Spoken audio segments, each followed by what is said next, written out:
Okay, Rochelle, I saw that it just went live because I see the countdown now. Like we had 6 seconds. It said end stream. Oh no, okay, end stream. Oh, live in 28. Okay, I see it now. No, that's funny.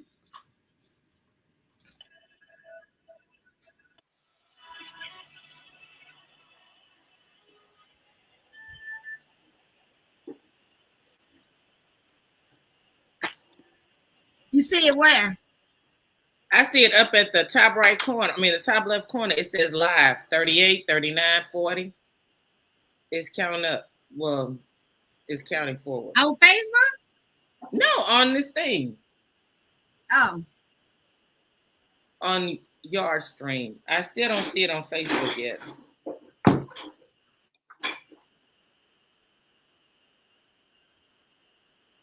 Good morning, good morning, good morning, good morning, H-Town. Are you here with me live? If you are live with me, somebody put it in the chat. I am live with you. It's been a minute since I've been on here, so I've gotten a little rusty. I see. Good morning, beloved Adina. Good morning, good morning, good morning. Somebody post in the comments. Let me see. Let's see here. I see.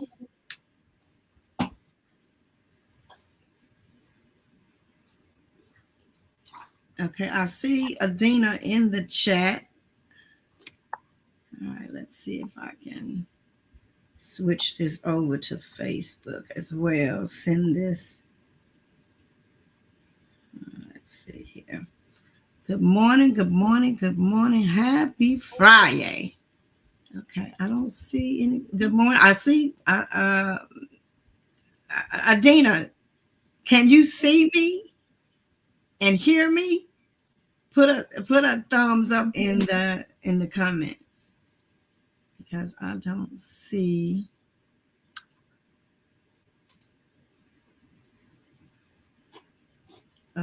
It says that I'm live. Okay.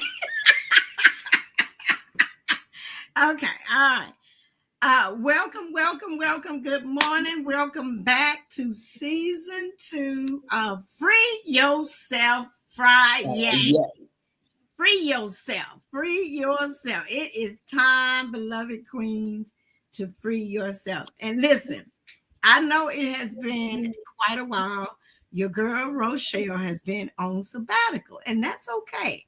Life has been lifing, and so I have been getting new material, new ways, new ideas, new content, new new experiences share with each of us, even myself, on how we can free ourselves from negativity, how we can free ourselves from the drama, how we can free ourselves from stress, how we can free ourselves from that thief of comparison, how we can free ourselves from hiding behind the mask, you know? And so I am just excited to be back. Again, forgive me, I'm a little rusty, but we're just going to dive in today. Today, we have a special guest. This season 2 is going to be a season with guests. Now, let me just give you my disclaimer. Remember, I am not a doctor. I am not a psychiatrist. I am not a licensed professional therapist. I am not a priest, your pastor, your preacher. I am just simply Rochelle D. Jacobs, your destiny interventionist.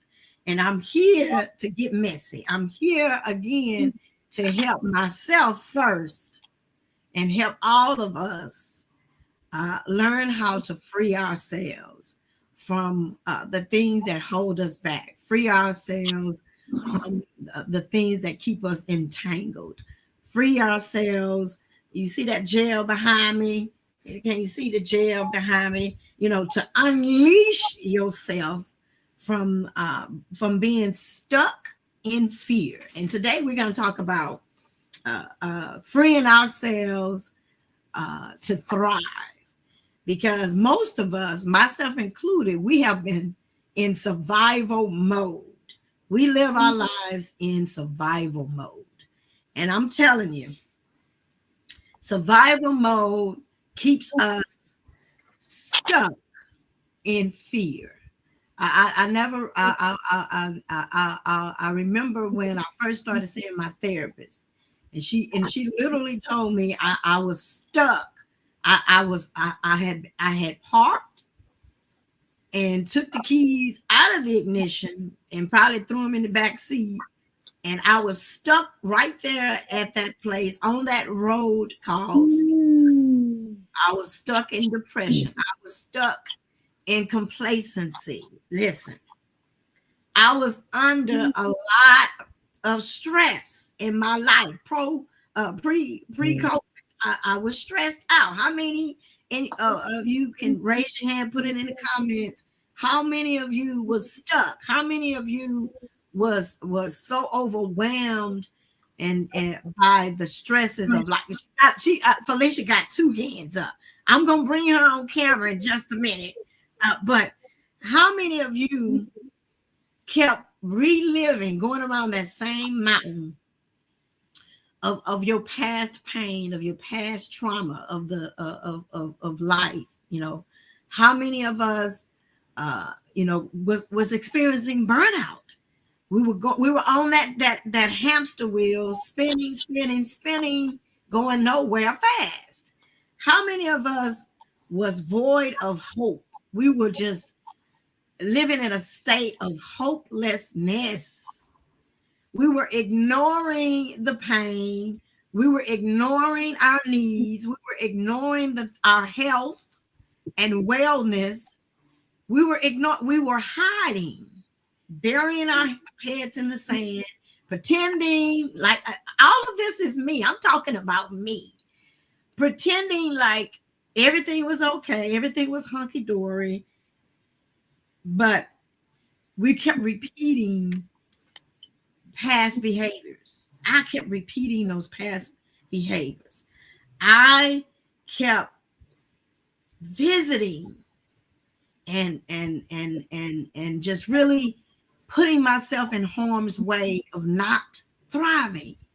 I was in survival mode. I like to tell people in my book, When Destiny Needs an Intervention, Volume 2, For the Love of Money, I had a triple threat mindset: pink slips, payday loans, and pawn shops. That was my mindset. I was exhausted emotionally, physically, spiritually, exhausted every day. And so when today we're going to be talking about how can we shift from that survival mode to begin to thrive. Because listen, when as we talk about, as Felicia Pichon, Miss Felicia Pichon, owner of Sisters Thrive, she's gonna tell us how she shifted from being in survival mode and how she turned being trapped in fear to being able to transform her mindset.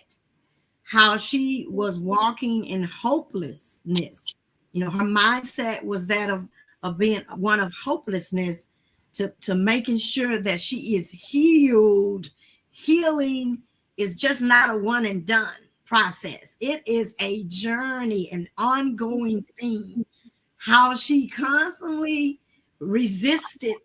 You know how we resist, that little kid, school just went back and, they were resist. They didn't want to go in the classroom. They were crying. They didn't need the mamas and the daddies. They were resistant that change of being in a school, in a school environment, or being with other kids other than their siblings.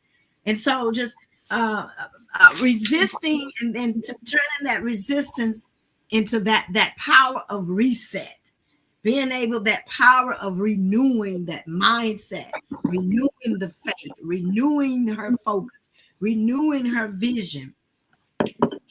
She was ignoring all of the opportunities.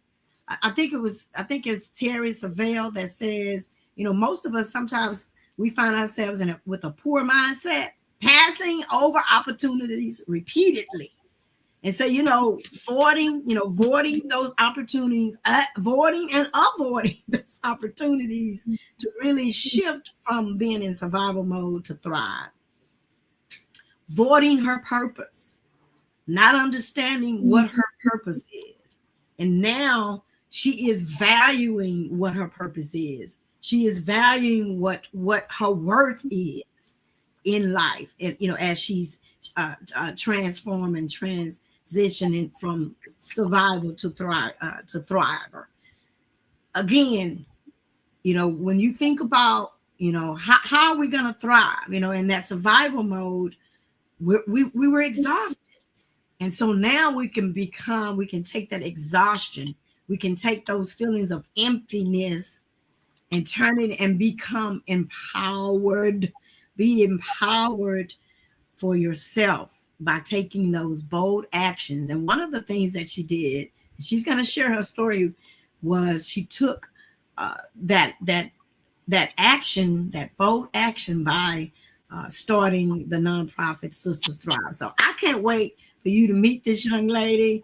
I always have to say, when I first met her, I was a little frightened by her, a little scared.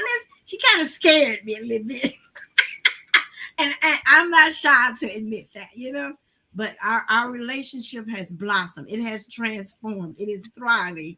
And I am just excited to have her on the stage with us today. So let me get out of the way and let me bring up our beloved Felicia P. Sean of Sisters Thrive. Come on in the room, Felicia. Hello, everyone. And let me just start out by saying, you never judge a book by its cover. Yes. I met this lady, and the lady was, I found her somewhat intimidating. And I was like, no. I met another woman, and she was like extremely intimidating to me. And I was like, I'm struggling. But the woman was nice as pie. But she was like just she had a sense of being about her. And then I found out that her birthday is right around mine. And I said, is this how people perceive me? Yes. And so now I own that, Gary. I am a presence, and you got to know the presence. But it's also the presence of God living in me. I stand boldly. Hey, y'all. I am Felicia P. Sean, the executive director of Sisters Thrive, where we advocate. Rochelle, you didn't take. Where we advocate for the health and wellness of Black women, because as a member of the human race, we all have the right to equitable resources to thrive and not just survive. So hello all. I am excited to be here with Miss Rochelle and Free Yourself Friday, because baby, if anybody need freedom, it's a Black woman. We need freedom. Free yourself. Yes. Free yourself today. Felicia, I want you to start by sharing your story of how Sisters Thrive came about. How and why you thought it was so important, because I love your story in when you read your backstory on your website sistersthrive.org, you really feel what really drove you to starting this nonprofit. So share with us how your journey to Sisters Thrive. I gave a snippet on the website. But when you look back, God has been preparing me for years. I was diagnosed with breast cancer in 2023. Or was it 2022, girls? 2022. And I didn't have a job when I was diagnosed. So I was like, girl, you better hurry go get a job because breast cancer is not cheap. But what I had realized was when I got the diagnosis, when Herb found me some employment. And then just the whole journey of breast cancer, I think it took me a couple of months before I could tell anybody and I burst out crying. But even in the midst of all that, God was like, girl, I got you. Oh, okay. He took such excellent care of me pre, during, and post diagnosis. Mm-hmm. And that is what that was for me. It showed me the goodness of God over and over and over. I remember I went into work one day and the kids was about to tear that room down. And I was like, I just didn't know how I was going to do it. And God was like, girl, didn't I tell you I got you? Mm-hmm. And it was like a calm came over me. And the joke was I had my daughter is now 33. And I had a cesarean with my first child. Had a cesarean with the first child. And y'all know, baby, there ain't nothing you can do. Them cesareans is not right. Not right. They mess up your body. But what I figured out was, y'all, that additional fat that I was not able to get rid of, that was my extra breast when I had to get that mastectomy. I was like, look at God. Look at God. Won't he do it? So he had prepared me way long time ago for that very moment. Right. But one of the things for me was breast cancer was also very emotional. It was like, I remember somebody said, "How you doing?" I said, "Girl, I'm a little nervous." And they said, "Well, why aren't you trusting God?" I said, I do apologize. What conversation did we have I was not privy to where I said I was not trusting God? See. Because here's the thing. David trusted God. Was David scared? David ran for his life. You tell me, was he scared? But never, ever in the midst of running from Saul and being afraid for his life, did he ever stop trusting in the Lord. So it was that dichotomy of having I trust, and then there's also a little angst, fear. And girl was like, "Girl, what you afraid of? Right. I got you." And I just had to keep reminding myself, God has got me, and he is using this for his testimony. Yes. After the diagnosis, I was like, like women need to be able to come together and say, "I trust God. I love Jesus. I love Jesus." At the same time, there are some angst that I need to work through. So for me, it started out as a breast cancer journey, and then in the midst of that, I had an extremely devastating loss. My cousin died, and my girlfriend's daughter died of breast cancer, 33. My cousin died 32 from an aneurysm. And it was like, you know what? You Black women, we gonna take care of everybody. We take care of ourselves. I can't pour into nobody from an empty cup. And so for me, Sisters Thrive was born out of that. It has elevated, maneuvered, but it's all about us making sure we take care of ourselves first before I can take care of anybody else. And just that whole journey, girl, that was a long answer to your question. But it has been a journey for me. And I remember you talked about being stuck, because there are moments where I am stuck. But now, at least now, because I have done the work, Right. I have meditated, I have the presence of mind to now know, girl, yeah, we stuck right about now. Mm-hmm. Oh, what are we going to do? God, help me Mm-hmm. help myself. Right. Because He gives me the ability to walk through it all the time, trusting Him. God said, "You trust me even when you are fearful. Leap, because Mm. baby, I got the net. Yes. Yes. Oh, Yes. Yes. God, let me leap. Yes. The Yes. net will appear." And I ain't gonna lie. Sometimes I'm like, Lord, this net ain't this. I'm waiting on this net. I'm waiting on the net. I'm waiting on Yeah. the Where is it, God? Where is net. it? Yeah. That ain't your business. Yeah. That ain't your business. Yeah. Because that's where faith comes in. Are you gonna trust me to do what you didn't ask me? I thought I'm going. That's And right. my plan is not the Lord's plan. I'm like, Lord, I Mhm. got a really good plan. I Yeah. got a good Yeah. plan. Yeah. We do. We do that. It's like, I got a does good it plan. happen? Yes. He said, girl, who you talking to? Who Yeah. you talking? Mhm. Okay, Lord, I receive it. Yeah, let Yeah. me. I'm waiting on you. I'm Yeah. waiting on you. Mm-hmm. Yes, And we have one of our viewers, Miss Tina Lewis. She often she often reminds us that we have to trust God, even when we can't trace Him, even when we don't can't see that hand. readily see that, like you said, seeing that net. We know it's gonna appear, but it's gonna do it on His time and not ours.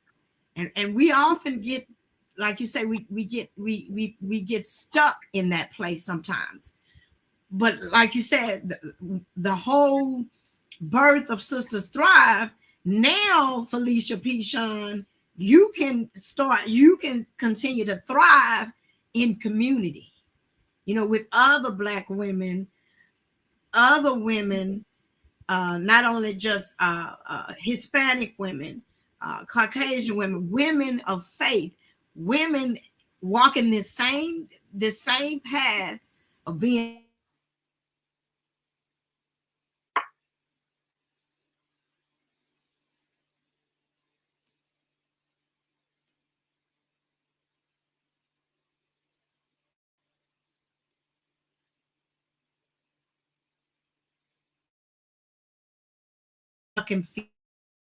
on that road called stuckedness.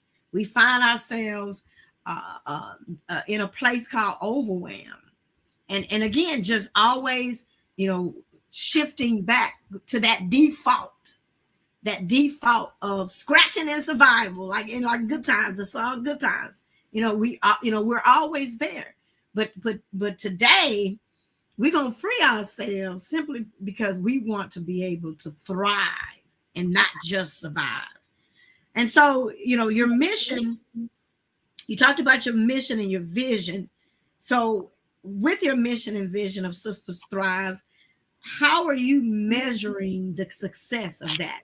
Since the birth of Sisters Thrive, how are you measuring that success? You know, that is a really good question, because for me, I'll never forget. I remember this lady. She said, "Y'all over here trying to create worldwide domination. Y'all need to be famous locally first." And I was like, "Girl, yeah, I want worldwide domination." But what I have learned, God has taught me,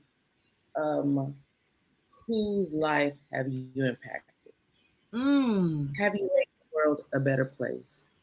Is is there one soul that has been changed, one person that has been touched? So for me, I have come to measure success by impact. Oh, I love that. And I believe that's your focus word for this year, That 2025. is my focus word, girl. Yes, yes. Impact. Okay, now Yes. my So breath for is in the me, it car. is impact. What impact am I making? Last Yes. year, I started. I was like I was buried in grief. Let me just put it out there. I was buried in grief. Yeah. And I thought to myself, girl, if you don't come up out of this closet, you ain't gonna make it. And so I decided that I was gonna host one event a month. We were gonna come together in community, break bread, do something creative, and love on one another. And the impact that had for so many women. I remember one woman, she came and she said, this lady said, one of the ladies at the event said, my walkout game is strong. And she said, Felicia, do you remember when she said that? Nah, girl, I don't. What? What are we talking about? She said that for her transformed her life. She said when stuff got crazy at the house, husband wasn't acting right, kids want to do this. She was like, my walkout game is strong. She like, y'all figure it out. I ain't just argue with nobody. And she said she would and come back and like, okay, we didn't figure it out. But that the thing was that wasn't for me. That comment was for her. So everybody came together in community and gave somebody something. And the thing about it that I really loved was it wasn't me. I wasn't making an impact. I was allowing God to use me as a vessel to make the impact. And you came and you impacted a woman. I impacted somebody else. Somebody else. It was like women, and we were all impacting one another. So for me, I was the vessel for the impact. One lady told me, she said, I know that impact is your word for 2025. She said, but you have impacted my life in 2024. Oh, whoa. Was it through one of those luncheons, those educator luncheons? It was. And as my girlfriend used to joke and say, she said, girl, can't we just come together and eat? Why we got to do all this extra? But that's where how you impact. We're going to break some bread. We're going to do a craft. But we're also going to do something thought-provoking. We need to widen our the way we think. We need to elevate. We need to constantly grow and stretch. And the person that I was in 2024, it should not be the person I am in 2025. And it most definitely will not be the person I am in 2026 because we are constantly growing and stretching and becoming better and better and better. There was a sermon I heard. Girl, I had to heard this sermon about 15 years ago. And it was good, better, best. Yes. And at the time I was like, wow. But then when I think about it, the connection is, the kings of Israel, when they came in, some would come in and they were a good king and they would, turn people's hearts back to God, but they wouldn't tear down the Asherah poles. They wouldn't get rid of the high places. He was good because he turned everybody's heart back to God. Then there were some kings that he came in, he's going to tear down the Asherah poles. He's going to turn everybody's heart back to God. He's better. And then there was a king. He came in, tore down the Asherah poles, tore down the high places, and turned everybody's heart back to God. He was best. So good, better, best. And God is requiring more and more and more from us each year. We are required to grow. Because if we, again, that V and survive, it's, we're avoiding,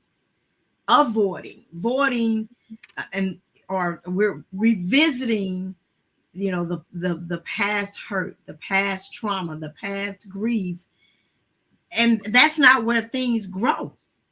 It won't grow when you're stuck, when you're not getting the sunlight, when you're not getting the nutrients and the things that can cause it to thrive and grow. Remember, seed, it gets down in the ground and it does what it does, causing it to bloom and grow. And so, we have to take, we can't just stay in that space in order, if we want to grow and continue to evolve and continue to thrive. I remember when my husband and I and our goddaughter Crystal, when we went through the process of adopting our son Marquise, and they talked about we had to take some classes, and they talked about they at the CPS Child Protective Services, they talked about baby A and baby B. And so, baby A, baby B, baby A, we'll start with baby A. Baby A got, was fed, was very nurtured and well taken care of, sang to baby A. We had to do out this act. We had to act all of this out. Did everything, poured in love and light and laughter and joy and all of the goodness into baby A. Where baby B, they cried, they ignored the cries, barely talked to baby B, baby B was always in a dark room, whatever baby B needed, baby B didn't get. Baby B just was forgotten, neglected. And as the babies, they kind of tracked development and growth. And of course, because baby B didn't get what baby B needed, baby B didn't grow how baby B needed to. And so I said all of that to say, when we're stuck in that place, that's not allowing us to really grow like we should. We're in survival mode, and we will never thrive. We will never thrive. So. And yes. Go ahead on. Well, I was going to ask, in all of this, as we've talked about the baby B and the baby A, when you think about your organization, Sisters Thrive, what do you have any challenges, or have there been any challenges or things that are obstacles that you have not seen, to keep you growing or to keep you thriving? Girl, I have to comment on baby A and baby B, because this sister once told me, she said, if you marry someone who was raised in survival, they'll do anything to you. She said she always tells the church, you better marry somebody who was raised in love, because they'll do anything for you. Because a child raised in survival will do anything to you. Why? Because they're in survival mode, and they got to make sure they survive. Yeah. Because again, like I said earlier, we go back to that default. That's that default mode. And it's often said, hurt people hurt people. Hurt people. And that is so true. When I, before I started going to therapy, I really was. I was offended that my husband would even suggest I go to therapy. What? Not to me. And like I say, leaning on my own understanding, my own little feeble mindset. I got God is on my side. As a Christian, I'm a child of God. I don't need him every day. So going again, just so ingrained and so stuck in that default mode. And so and that's all I knew. I didn't know. I was never taught, or I never was able to embrace what healing looks like, how to properly heal, how to properly grieve. And one of it is because of suppression, being stuck in silence, not really speaking up, not really sharing my hurt and sharing my pain. I just gave my power away and never took it back until, COVID. And so again, just stuck in that place of stuckness, of complacency. And that, because that's all I knew. That's all we know oftentimes. But tell us, say it again. No, I was gonna say, and that is where we are, especially Black women, because we give into everybody else. We fill in everybody else's cup, and baby, this thing over here is dry, crusty. I like to say, I will light myself on fire to keep those around me warm. Now I have taken back the match, baby. You not set me on fire so I can Yeah. keep you warm. I will set myself on fire to keep those around me warm. And I don't do it all the time. It's like, nah, we need to come together and build this fire. You know, unless you're my grandbaby. Grandbaby call, I'm about to All for the grands, of course. All for the grands, of course. But no, for me, starting Sister Baby, this has been a learning curve. Yeah. I'm talking about like ups and downs. And here's the thing. You can't take this stuff personally. This is a business. Yeah, it's a nonprofit, but in all honesty, it is a business model with a heart for people. Everybody tell me all the time, yeah, it's a nonprofit, but girl, it's a business. And you have to run it like a business. I'm not an entrepreneur. No, baby, you are an entrepreneur. If you want to help people, you need money. You need funds. You want that impact, yes. You need funds.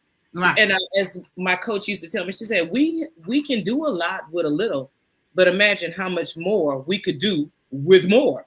With more. Girl, you right about that. That makes sense.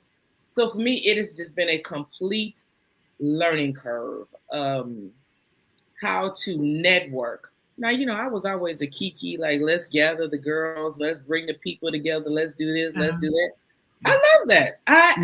As my girl told me, I'm a girl's girl. I'm an only child. Oh, hey, come on, y'all. Like, I love it. Yeah. How do I leverage it? Right. That part. And doing it with intention. Which how do I leverage it? Yeah. Intentionally, ethically, and monetarily. Yeah. Oh, like you've got to make the business work. You need dollars in the bank. It is the way it is. Now, someone did tell me, they say you give away 80 and you only charge for 20. You know what? I received that. 80 is free. 20 is what I charge for. How do you make that distinction? How do you make that work? I mean, girl, when I tell you this has been a school, I was like, you know what? Let me start taking notes. Now when I go places or I go to events, I'm like, oh yeah, I check this, I check. Oh, I see what they do. When I tell you it has been a complete learning curve as a social entrepreneur, yeah, this has been a lot. But here's the thing, God's got me. He's like, girl, you better pay attention. I was like, yes, I see. So it has been a complete learning curve. Yeah. You know, God called me to do this years ago. I'm like, nah, Lord, I need a check. Yeah. I know, right? See, that's kind of where I am. It's like, I need that steady income. Knowing that, like, look, the 15th and the 30th, I know it's there. It's safe. Yeah, that part. But what I realized also in that is over the past 30 years, if I've worked 15 of them, I might have worked 15 of them. And that's a stretch. And God was telling me the entire time, girl, you ain't working no way. Do what I have called you to do. Trust that I'm going to take care of you. I was like, yeah, Lord, like, what am I scared of? Why am I living in fear? Baby, you better jump. Yeah. Leap. The net will appear. And over these past 3 years, I mean, it has appeared and appeared and appeared. And so I just keep coming back to God is going to take care of me. He's going to take care of me. He's going to take care of me, but he also wants me to be responsible. Of course. Intentional. He's like, I'm opening doors for you. When you walk through that door, you need to know what you're doing. Right. Lord, I received that. Because he is going to take care of me. So I'm telling you, for me, this has been a complete learning curve. But your girl taking copious notes. Copious notes. Yes, notes. I love it. Roar. Yes, ma'am. I heard someone say, I can't remember, one of those people I listened to on YouTube. It could have been Tony Robbins. It could have been Joyce. It could have been Eric, somebody. But somebody said that, a lot of times, nonprofits or just businesses, a lot of times, because, like you say, that fear, people don't get what they need because they don't ask. And part of shifting from survival to thriving, I know for me, a lot of times, back in the day, I was ignoring, I was hiding, I was just pretending that everything was okay when things was not okay. And so, because I didn't want to ask for help, I didn't want people to know that my marriage was in shambles. I didn't want people to know that my life had no purpose. I didn't want people to know that I didn't have things together. I didn't want people to know that I was not okay. I was saying I was okay. I was saying I was fine, but I didn't want people to know that. I wanted them to know the smiling, everything is hunky-dory, Rochelle. I could have gave myself an award. On season 1 of Free Yourself Friday, I did Free Yourself from Hypocrisy. And so, I had to free myself. I had to break the chains. I had to speak truth so that I can start living free in that space of thriving. And so, I said all that to say, we have to be able to ask for what we want, ask for what we need. We need, God, he didn't give us that spirit of fear. He doesn't give us, that spirit of me, ask for all of those blessings that he's going to give us. But of course, we have to check ourselves and know that, when we put him first, when we seek him first, everything that we can even ask or think will be ours. And so it's in the asking. So, in your business, making sure, as you continue with Sisters Thrive, all of those challenges of kind of getting yourself out of the way, moving yourself out of the way, so you can have that impact. It's okay to ask. It's okay to ask. What advice would you give some of the people that are watching this or that will come back and watch the replay? What advice would you give them, based on how you've been able to thrive, to shift from survival to a place of thriving and within your sisterhood? So what advice would you offer a woman that's trying to, figure out her value, figure out her worth, figure out, hey, do I want to start my own nonprofit? Do I want to write that book? Do I want to take that trip? Do I want to, jump, having that faith that the net is going to appear? Do I want to go back to school? Do I want to apply for that, position at my job, or, to whatever it is, that they know that God has placed on their heart, for their calling. So what advice would you share with that woman?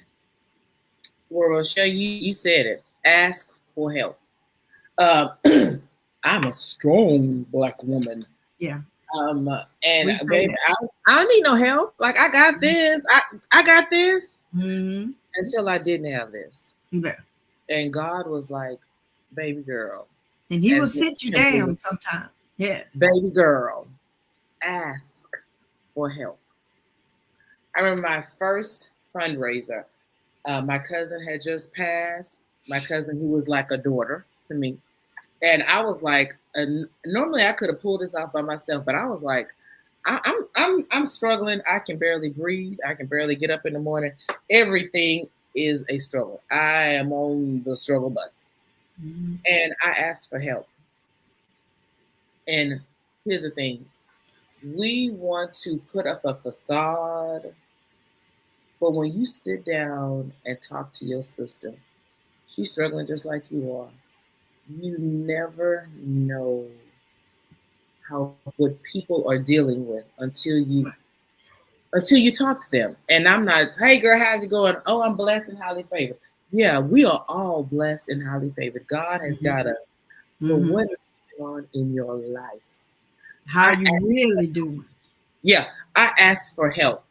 The other thing is, for me, God gave me the blessing of really sitting down. You know, the body keeps score. The body keeps score. Sitting down, meditating. And someone said that is a meeting between you and yourself. Yeah. How am I feeling? Where am I holding this tension? What can I do to release it? Do I need to go on a walk? Having that meeting with yourself. Yeah. Then meeting with God. You can meet with God first, meet with yourself second, but you need to have a meeting with yourself every morning and a meeting with God every morning. Check in. Yeah. I need to read my scripture. I need to pray, and I need to connect with the Father. I got to have a meeting with God. And I like to say, my feet don't hit the floor until after I have read my scripture. I connect with God. Then I'll go in that closet and connect with myself on my best days. Girl, how are you doing today? What's going on? What's bothering you? Have you let this go? Are you still holding on to this? Where are you in this present moment? Yes. And once I realize, God, I got this going on. I got this going on. But I thank you that I'm still here. Having that meeting with self, having that meeting with God, and being grateful. Yes. Grateful for breath, grateful for strength, grateful for the ability to move. But baby, that breath. I that breath. Life is a gift. Everybody doesn't have it. I lost my cousin at the age of 33. You text me this morning. You say, "Are you ready?" I said, "Give me 3 minutes." I had just gotten off the phone with my cousin because we lost another cousin. Oh no! 21. How old? 21. He had an asthma attack and died. He was a twin. So breath. God gives you breath, and every breath is a gift. And I think we sometimes forget that. Everybody doesn't have that gift. Live in the present moment with a heart full of gratitude. And I'm talking about a heart full of gratitude. God, you have given me breath. I am still here. I am still able. What can I do for the kingdom? Right. What can I do for the kingdom? And so, as we just take a moment of pause and just kind of focus on our breath, on our breathing.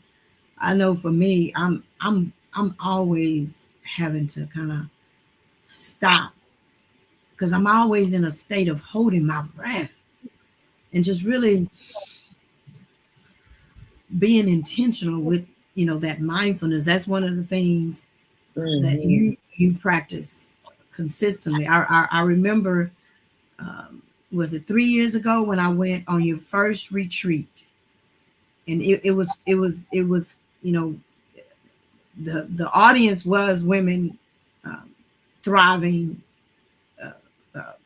after breast cancer diagnosis.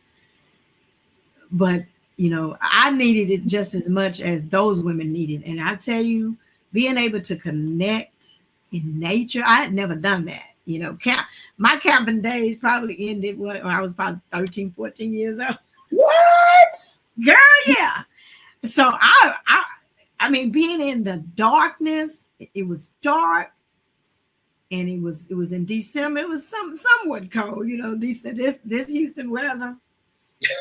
But just being able to connect with breath and nature. I remember I did with one of my wellness coaches. Dr. Shayna D. Lewis, she did a Me 2.0, the 12 dimensions of wellness.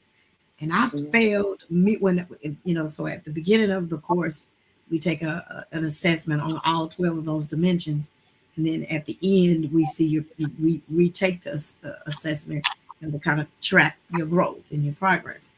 But I remember for breath, I scored so low because like I said, I'm always in that state of everything, with clenched fist and holding my breath. Yes. And not really, taking that time, being intentional with just connecting with breathing and that calm, I'm always on the go. Just, one of my beloved church members, church moms, Lois T. Holland, she calls me the Energizer Bunny. And so it's just, I'm always on the go. But that's my personality. But just really, throughout this, even with dealing with you and being a part of some of your mindfulness activities and being a part of the educators lunch and learns and having that connectedness, really brings me back, like I said, bring you back to center, brings you back to not take advantage of that powerful breath that God gives us. I love that. And so Iyanla Vanzant said everything is in the breath. It is in the breath. And a lot of times when like you say, when you're being intentional, because the body does keep score. And by the way, we haven't started reading the book yet, but okay, I digress. We got to get to it. But I've learned, through all of the these past 3-4 years, how to stop and take notice, how to identify different triggers, and like you say, kind of, why am I feeling this in my tummy? Why am I feeling this here? Why am I feeling this here? And so, when a lot of times when I do stop and I take an assessment of what's around me, it's my room. It's like clutter. It's like, I can't function. I can no longer function in clutter, or I won't be the optimal my best self, when I'm surrounded by clutter. I can't sleep well. I can't lie down in that peace that God gives us when we allow ourselves to rest and prepare for sleep. I even pre-COVID, I didn't have a sleep routine, sleep hygiene. What was that? I would stay up all night and binge eat sugar and watch ratchet and just mindless TV and shows and all of this, and feed on all of the negative news, and would often ask myself, why am I feeling like this? Duh, because I wasn't taking time to breathe. I wasn't decluttering. I wasn't taking care of my mind, my body, my spirit. And so as we, get ready to land this plane, I want you to share how do you, aside from breath and your mindfulness, what are some other things that you do in your life to make, for your well-being with managing, the demands that you have, in your personal life, in your professional goals that you're working toward, and even share those with us. And with being a wife and being a mom, how do you manage that? The first thing I want to say, Black woman joy. I think that we get stuck in doing, and we don't take the time to be. And we just need to be. And for me, like I think I have been a creative my whole life. It has, bounced different ways here, there, and everywhere. But what I realized is, like, girl, what brings you joy? Not what do you enjoy, but what brings you joy. And there's a difference. Really need to find something that brings us joy. Nature, for some, like you said, we went up to my hometown of Navasota, Texas. God. For me, having a hobby or something to do. I love I love yarn. I got and here's the thing, the crazy thing, people say, you enjoy that. It brings me joy. Um touching the yarn, even when I'm stressed, baby, I got that yarn in my hand and I'm like, Mhm. I always have yarn. I always have Yeah. yarn around. I'm crocheting, good, bad, ugly, indifferent, but it helps me. Um, Mhm. I color. You know, I started coloring. Mhm. What is a grown woman doing coloring? Bringing herself some joy. That's Uh, right. Blowing riding, some bubbles. baby, riding that bike out there. Me, nature, no, God, me, and nature. He Mhm. said, girl, look at all this that I have given you. Look at all this that I'm showing you. Yeah. Love. I love that bike and just being outside. So we need to get a hobby, something that brings us joy Right. and something that connects us to God. That bike Oh, yes. takes me to God because Mhm. it's me and Him. Yeah. I don't have no music. Some people, use music. You do it, you do it. Yeah, that's Um, my favorite. some days, some days I will listen to some music. Some days it's Mhm. just me and God talking. Yeah. But that bike. Some days I'll Mhm. get in the pool and just because there's still some nature out there, Mhm. exercise, talk to the Lord. Yeah. So I gonna say riding that bike, Mhm. connecting with the Lord is how I ride. What I do when I ride the bike, connecting to God in some form. And then I remember my daughter does friendship bracelets, and I was gonna do the activity, and I was like, let me start this. Mhm. I was like, wait a minute, baby, this is meditative because you have to stop and focus. Mhm. Mhm. Crocheting, I have to stop and focus.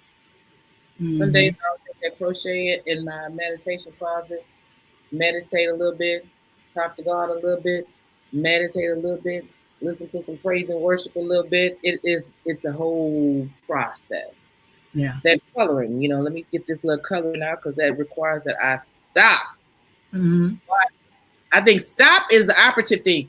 Yes. Stop. Sit down. Yeah. Take in his presence. Yeah. Be still. You know how like that you had that child that's just, won't be still. Your mama, be still, Uh-uh. girl. Be still and know that I am God. That's right. Be still Be still. and know that I am God. That's right. So we stop, be still, know that He is God, and do something that's going to bring you some joy, some yarn, some bubbles, a crayon, Yeah. something meditative. Say, Yeah. God, I thank you for this breath. Yeah. I thank you and for me, my family likes to joke. They're like, girl, can you sit down for 5 minutes and not have yarn in your hand? They're like, just take an Adderall. You ain't got nothing after this 5 minutes. I done made something after my 5 minutes and I'm still calm. That That's pill right. that Yeah. See, like for me, that's not again, we have to understand, we have to find what works for us. Because what works for you, it won't work for me. And everybody's so let me just read some of these comments that we're getting here. Tina Lewis, she said, "Yes, I love my early morning walks and conversations with God." Yes, ma'am. For me, I'm the walker too. It's like just a little walk with Jesus makes it right. And like I said, it depends. Sometimes it's just me. I'm walking and talking. Sometimes I'm just walking and listening. Sometimes I'm walking in silence. Sometimes I'm walking with music. It just depends. Usually free your God will lead me. Friday. I got some music going because thank God it's Friday. And Let's let the Lord see. lead you. Let him lead me. Tina Liz just breathed. Condolences from Kay Witt, or it may be Kimberly White. Carissa, Lord bless. Also, condolences for your cousin. Set yourself free. Yeah, gotta set yourself free. This is all what it's about. Is how we love it. Love your impact. Won't he do it? Good morning, a lot of good mornings and whatnot.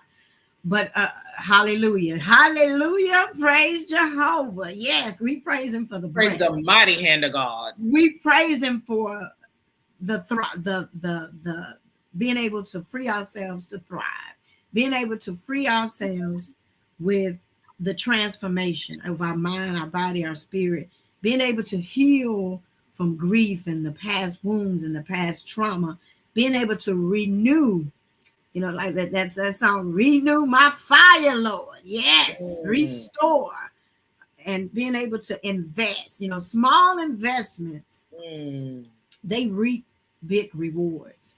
Being able to invest in ourselves, invest in our breath, invest in the things that bring us joy. How can we free ourselves to thrive? We can learn the value of what we're worth, the value of our purpose, value of our impact. And last, how we free ourselves, we become empowered today. I'm encouraging everybody today who's watching, who's tuning in, to become empowered today. Bet on yourself. Become empowered with all of these different practical tools and tips. Bet on yourself. But that part, being able to take that bold action to shift from survival to thriving the way God wants us to thrive. Your final comment, can you tell the people what's happening in October with Sisters Thrive, as well as in December with Sisters Thrive before we end? October, we are having our 4th annual Tour de Pink and 5K to Pink. I cannot believe it's been 4 years. So this will be our 4th annual Tour de Pink and 5K to Pink. We're having it this year at McGregor Park. I am excited, a little bit nervous, or I'm nervited, excited. I'm all the things. I'm all the feels. So register for that. I think it's on the website. I'm not sure. I know it's in the newsletter, so I might need to go put it on the website. Okay. So it made me a note to self, put that on the website. But then in December, because Rochelle said, I did not know that you had not been take time in nature before. That was your first experience in a while. But we're having our I think this will be our 3rd, because we didn't do it last year. Yeah, we missed a year. We missed last year. We're having our 3rd end of the year retreat. What is the name? Because I changed the name this year because I was rebranding and I was like, I can't come back from this retreat exhausted. But we had our retreat this year. I am excited about that. It is going to be in Fredericksburg this year. Yay! We're going to be in Fredericksburg, taking in nature, because Fredericksburg is I told my girlfriend, I said, this will be my first time in Fredericksburg too. And see, Fredericksburg is beautiful. I told my girlfriend, I said, it's the Napa of Texas. She said, girl, it's a country town. So it has a little bit of country and a little bit of city. So it's like a nice blend of the city and the country. And I wanted it to be mindful. I wanted us to be, we're always going to thrive. But I wanted it to be a little bit mindful, a little bit, work on yourself. Just overall, like, great time to bond, connect, really sit back and work on you. Yes. What do you need for the upcoming year to set yourself up to thrive in the upcoming year? That is really a big thing for me. I want you to be able to thrive in the upcoming year. And that's my thought. Well, ladies and gentlemen, women of faith, sisters, I hope that you have enjoyed season 2, our first episode of Free Yourself Friday, Free Yourself to Thrive. I have been your host, Rochelle D. Jacobs, and I hope to see you the next episode. You will be receiving all of that information. This season, we're going to learn how to free ourselves from debt.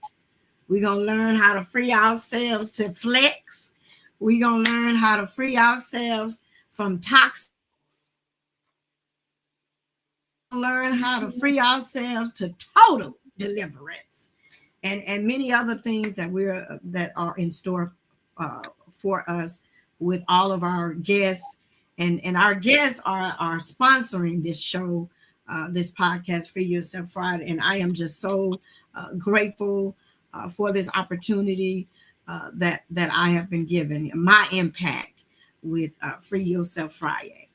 Until we meet, yes. One last comment. I just realized it's the rest and rebalance retreat, because if anybody needs to rest, it's a Black woman. Rebalance. Yes. Me. And I'm going to be ready. Rest and rebalance retreat. I will be posting all of Sisters Thrive's events within this context, as well as on Facebook Live. And so I hope that you have came today with just a little chink of the chain. Remember, Free Yourself Friday. We are breaking chains. We are speaking speaking truth, so that we can live and thrive, live free. Until next time, we'll see you next time. Bye.